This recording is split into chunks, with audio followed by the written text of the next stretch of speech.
Let's take a little ride around town. We are in the Electric City in Scranton, Pennsylvania. One of the first cities in the country to use electricity. Electric lights were introduced in 1880 at Dickinson Manufacturing Company. 6 years later, Scranton was the first city to use the electric street car. Technically, that makes Scranton the original electric city, or perhaps the first electric car ever to be on the road. The bustling town of downtown Scranton is still up and coming. In fact, it's getting bigger and better than ever. Though it had its down times over the last 10 or 20 years, is certainly coming back in a different light. It has its historic value with beautiful architecture. There's plenty of things to do. As we go around town, we are going to check out a local coffee shop that's been around for many, many years. The Northern Light Espresso Bar is not only one of the best coffees that I've tasted in town, it's also one of the friendliest staff I've ever experienced. You walk in and you're instantly greeted with the aromas of all kinds of great coffees, espressos, and even breakfast and lunch. But then you have a greeting of wonderful people who are really trying to be there for you. Customer service is at the forefront, and that is why we support local business around town.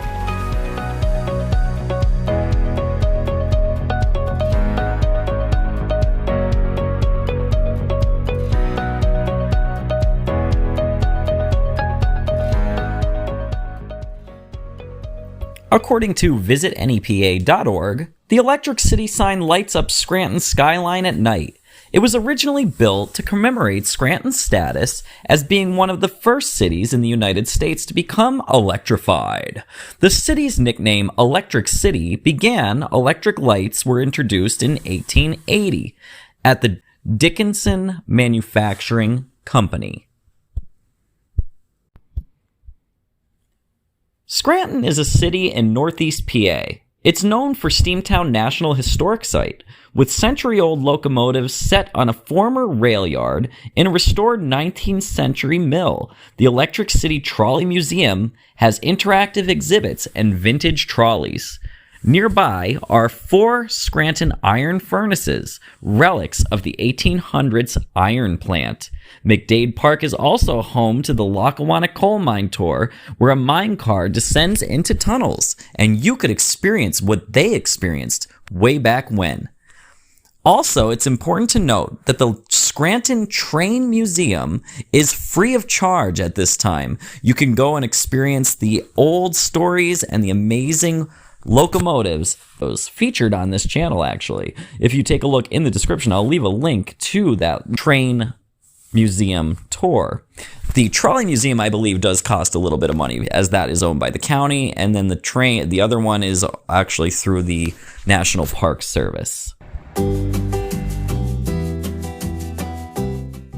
Though this video is a little bit short, I just want to highlight the fact that there is so much to do in Scranton, Pennsylvania.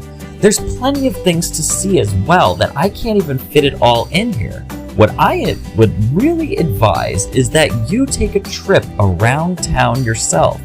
And why don't you check out Scranton, PA? Leave a comment and let me know what you think of the town after you visited.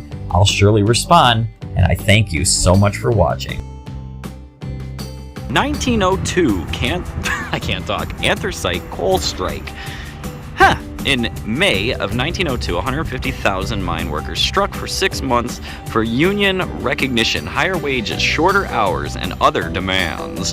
The Anthracite Coal Strike Commission, set up by President Theodore Roosevelt, held hearings at the Lackawanna County Courthouse and granted some demands in March 1903.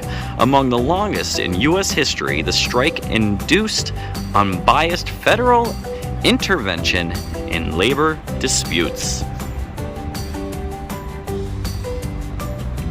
Scranton, the home of human rights. Who knows what backyard I'll be heading in next? It might be yours. Suggest a town in the comments below, and I will be more than happy to do the research and film and meet the wonderful people around your town.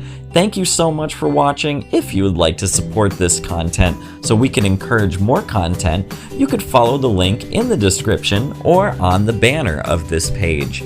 Supporting this channel will go directly towards the good of the channel and creating more content and serving you. Hope to see you next time as we take this little trip around town.